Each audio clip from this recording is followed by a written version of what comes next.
Oh, scrap. As in, I have way too many.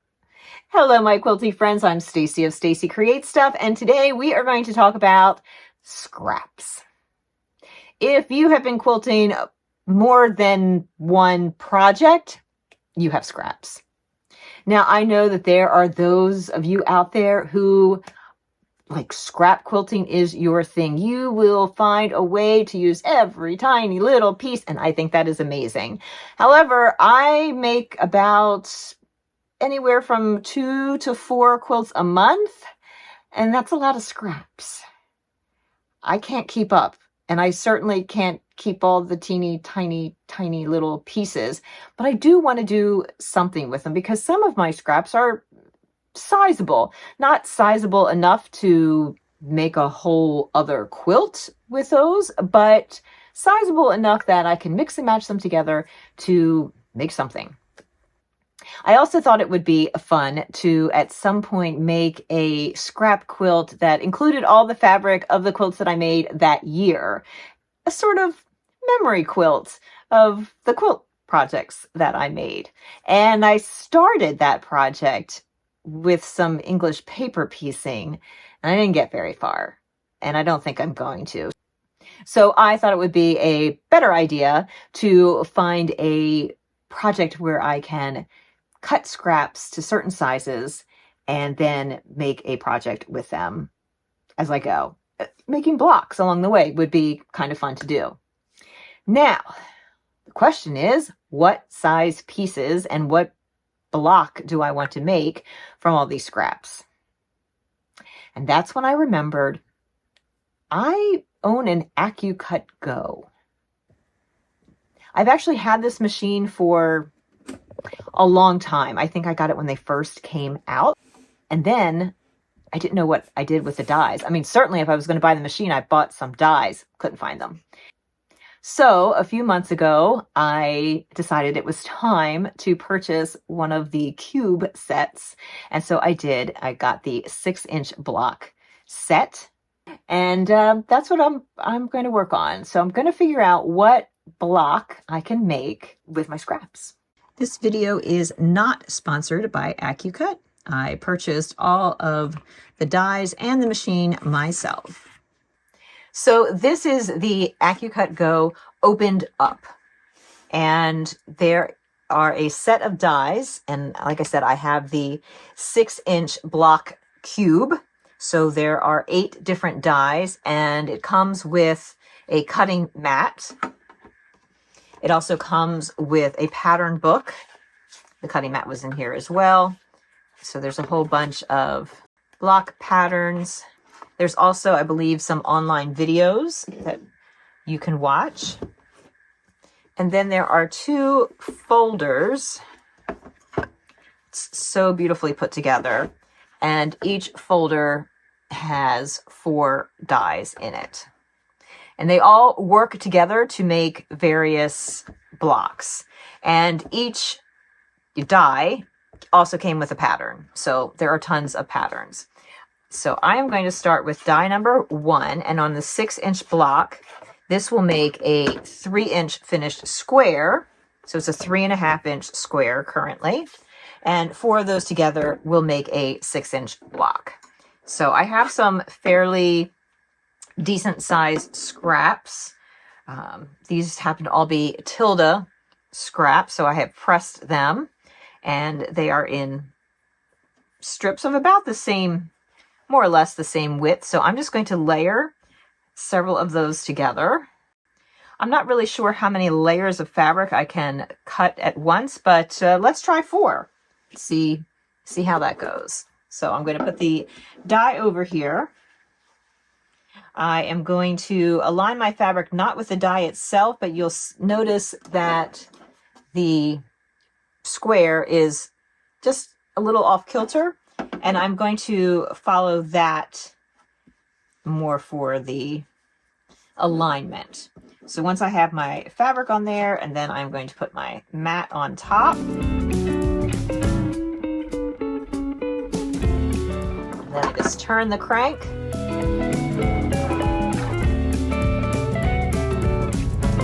There we go. I have 4 perfectly cut squares. Now, I know you're probably saying, oh my gosh, that's so much waste. And yes, but keep in mind, these are already scraps.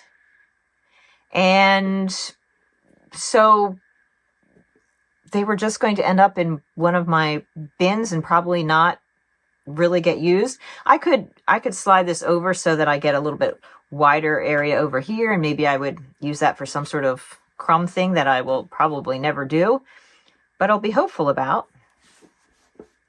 So we'll do that for this next one. I just like to go from left to right, so that's what I'm doing. And I'm also going to go ahead and cut off that excess.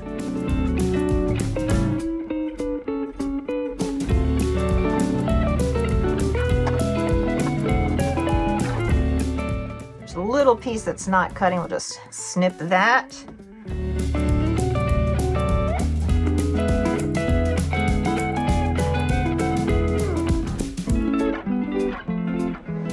If you want even less waste, then for instance, I could cut this down to be just a little over 3.5 inches so that I could just put it right over top of the square. But again, I'm not really worried about it because I have, oops, something you don't want to forget is the mat that goes on top.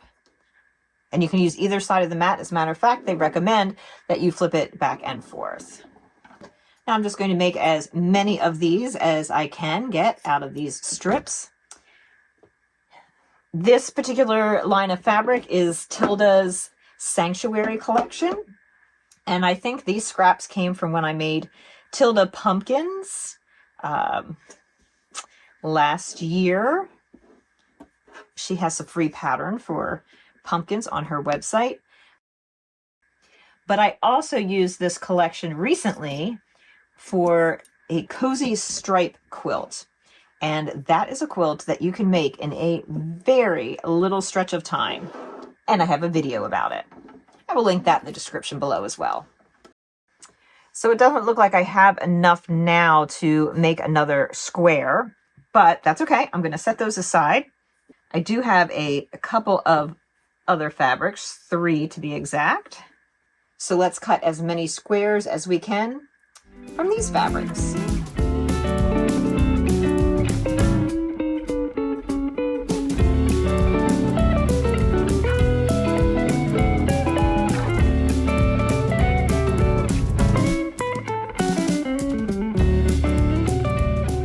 And again, I don't have enough to make another 3.5 inch square. So let's put this one away and let's get out the small 4 patch. That is block number 2. This was block number 1 where it's just one single square. And this is going to cut out 4 little squares. Now, even though this is a larger area, I'm going to go ahead and put my fabric down like this and go ahead and cut. So instead of getting the 4 squares out, I'll only be getting 2, but I am using up that bit of fabric. I think I can just eke out, oh, maybe not quite there. So certainly on that corner. And also on this corner. So there's going to be a little bit of overlap kind of here in the center. So let's see if the machine can handle it.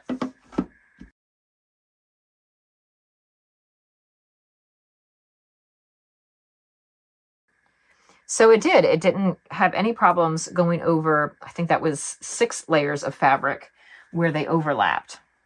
So I'm going to go back to my original stack of 4 fabrics, and same thing, I'm going to line those up to get little squares out of that half of it.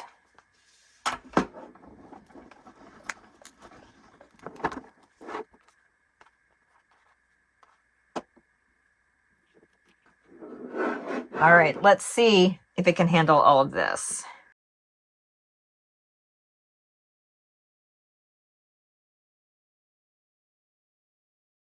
So we have a stack of our small squares and we have a stack of larger squares. So let's talk about how we're going to put these squares together. So I'm going to use the small squares to make little 4-patch blocks. When these are sewn together, they will be the same size as this block. Now I just have to determine whether I want my 4 patches to be nice and symmetrical like this, where I'm using just 2 fabrics on opposite sides, or if I want them to be more random and something like that. I think that's kind of fun, and that allows me to not have to worry whether I have pairs of each of the fabrics. I am going to try to do a lighter and a darker, and we'll see how that works out. So let me make up a few of these. All right, and I'm just left with some light colored ones, so we'll just set those aside. And I'm going to go ahead and sew each of these little sets together, and I'll be sewing them in pairs, and then I'll sew the pairs together to form a block. So I'm just going to stack those up on my design board and get those sewn. All right, I am back with my little 4 patches already sewn together, and now I can match these up with the larger patches, which you can see just as a plain square are the same size as the smaller unit.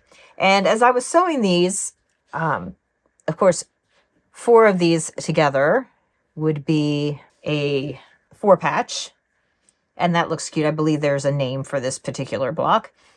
But also it would be kind of fun if this became a 9 patch.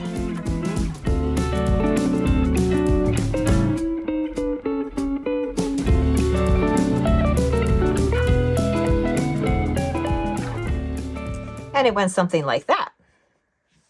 I think that's kind of fun. So this would end up measuring, 4 of these together would make a finished 6-inch block, and 9 of these together, 3 by 3, would end up making a 9-inch block. And I think that's a pretty good size. I think that's kind of fun.